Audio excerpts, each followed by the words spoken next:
How's everyone doing? This is Chris from the Hermit's Corner Facebook page. And what I'm about to do is I'll do a little review of the Everyday Witch Tarot. This deck is by Deborah Blake, and the artist is Elizabeth Alba. This one, it's published by Llewellyn, and same with the other Llewellyn decks. The packaging of the Everyday Witch Tarot is very nice.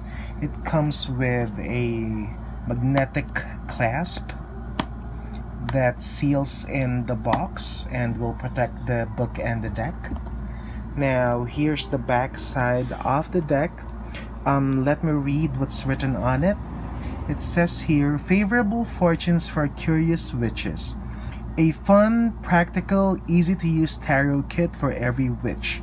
Charming images pair with simple explanations to make this the go-to deck for anyone seeking to learn or practice the tarot.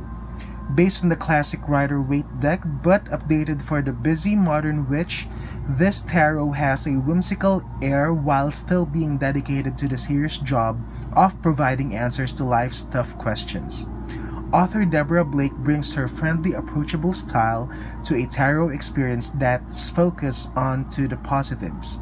It includes a deck with brilliant art and a full-color guidebook. So, the description that we have here is very much on point because that's the type of energy that I am getting from this deck. Actually, this one, it's a witch-themed deck, but the things or the scenarios that are being depicted in each and every card, in one way or another, I'm sure all of us have experienced it. So, this is how the box look like when you open it. It has these little stars. Sorry for the glare, I have some lighting here on the side. And again, like other Llewellyn decks, it has a ribbon that helps us get the guidebook and the deck. So let me just close the box for the meantime so I can show you first the guidebook. Here's the guidebook. It says Guide to the Everyday Witch, and again, I'm so sorry for the glare.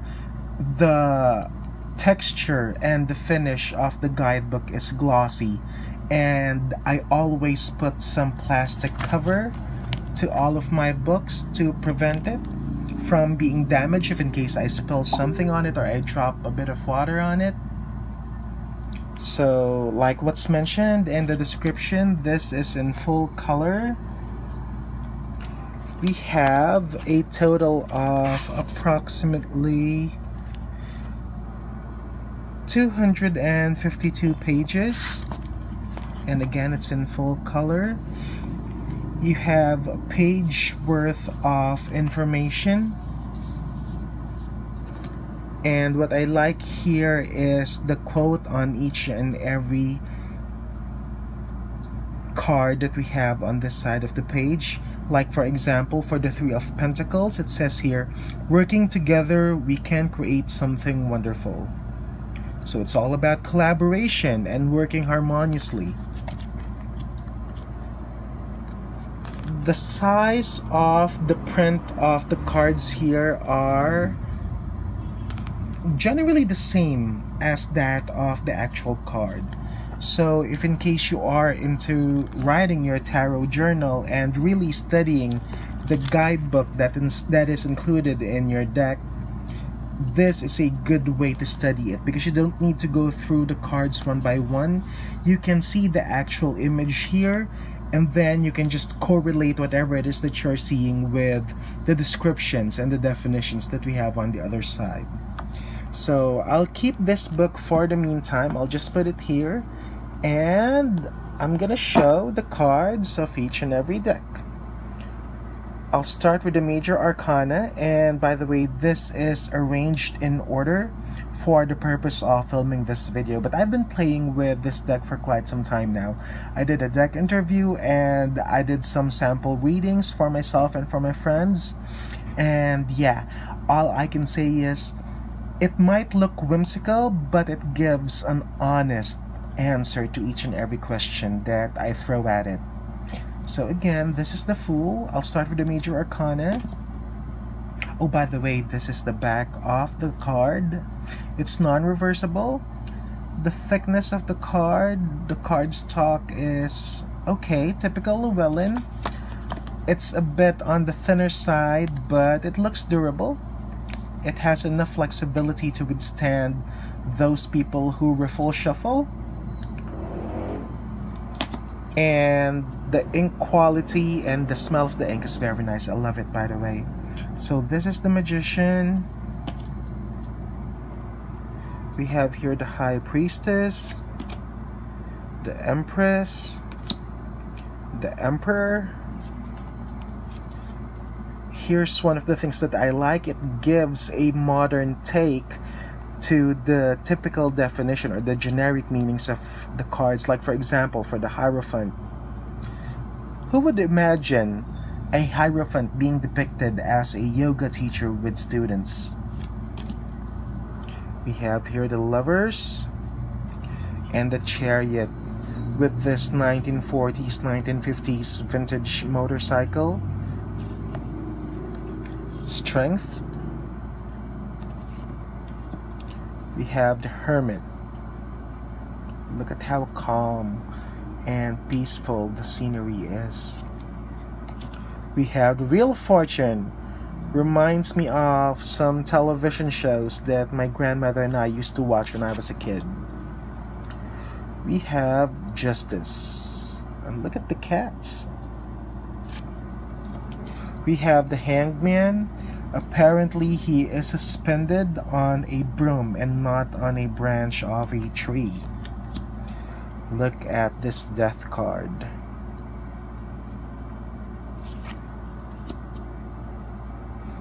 And look at Temperance. If we're gonna take a closer look, we have here vegetables, water, and books, while on the other side we have cupcakes. I think this is a martini and a laptop. So it is a good depiction on showing how to balance things, and not to mention the yoga pose wherein the witch here wants to achieve balance. The Devil. Look at the Devil card. It's giving away ice cream to these two kids, and we have these two cats giving warning to these two kids about not accepting anything from a stranger. Oops, I'll put it this way. And then we have the Tower. Most of the time whenever I see the Tower card, a lightning is destroying it. But in this case, it looks like this witch destroyed this tower. So it's giving me this impression that this witch has a can-do attitude, that if something is causing her any trouble or any pain, she'll get rid of it and she'll take care of it. We have here the beautiful Star card. We have the Moon card. So we have a witch here on her broom, and then we have a cat looking at her reflection. And then we have the Sun card, which gives a very positive vibe. Judgment. I guess the depiction of judgment here pertains to its meaning of being called. It reminds me of the Pied Piper of Hamelin. And then we have the World card, where everything is in place, it's in full completion, and this witch is just relaxing by the beach with a cocktail and her cat. Now, let's go to the minors. We have here the Ace of Wands. We have the Two of Wands. I think this is a gecko.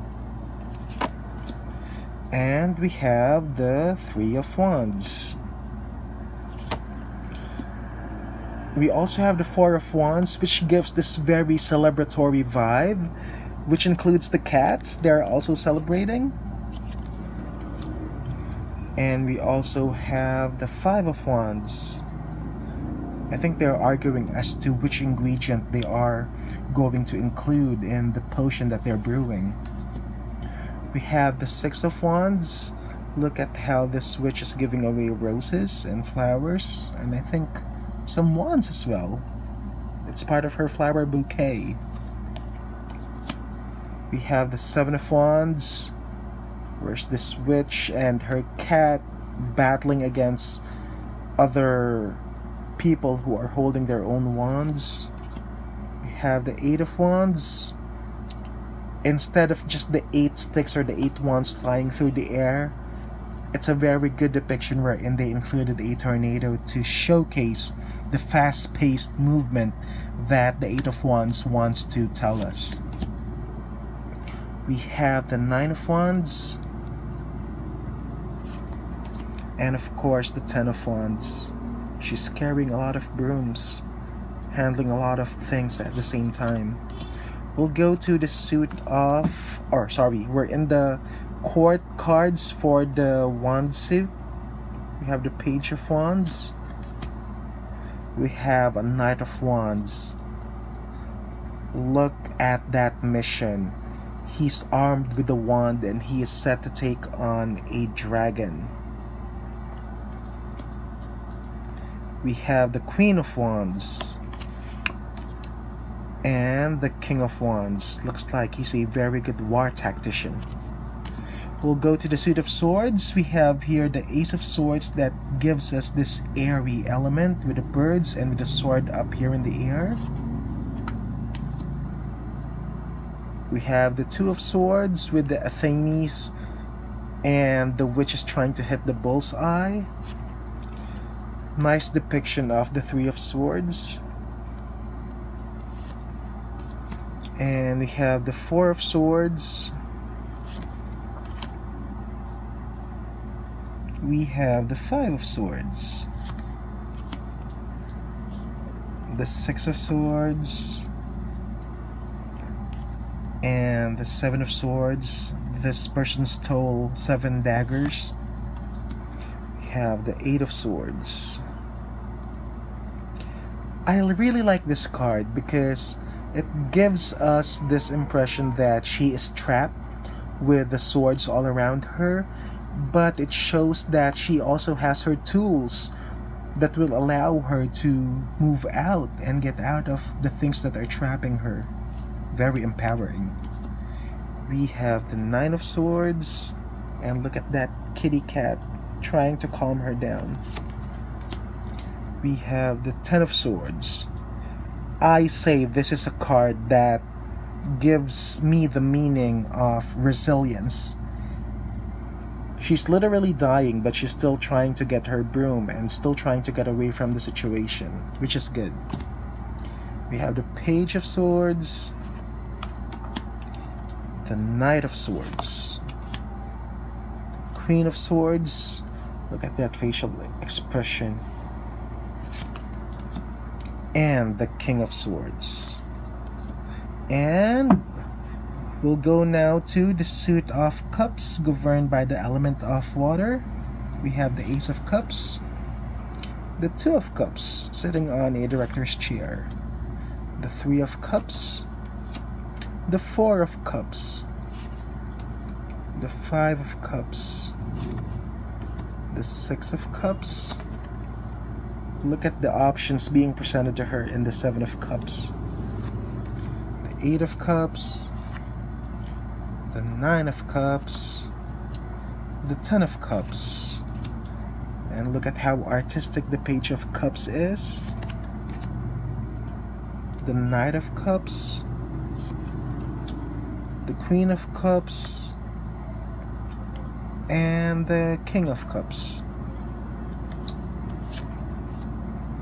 We'll go now to the Pentacles suit. We have the Ace of Pentacles, the Two of Pentacles, the Three of Pentacles, the one that I mentioned about working harmoniously, Four of Pentacles, Five of Pentacles, Six of Pentacles, Seven of Pentacles, Eight of Pentacles, Nine of Pentacles, 10. We have the page, the knight, the queen, and the king. So there you go. That's how the cards of the Everyday Witch Tarot looks like. Again, it's very whimsical, it's very energetic, and it gives accurate and honest readings. It depicts everyday scenarios really well, thus makes it easier to read even for a beginner. And if you want to know more about how I interpret the tarot cards, or if you want to view my other deck reviews, please go to www.facebook.com/Hermit's Corner. That's my official Facebook page. And if you want to book a reading, that's also where you can contact me. So again, this is Chris, and this is the Everyday Witch Tarot. Have a great day, everyone.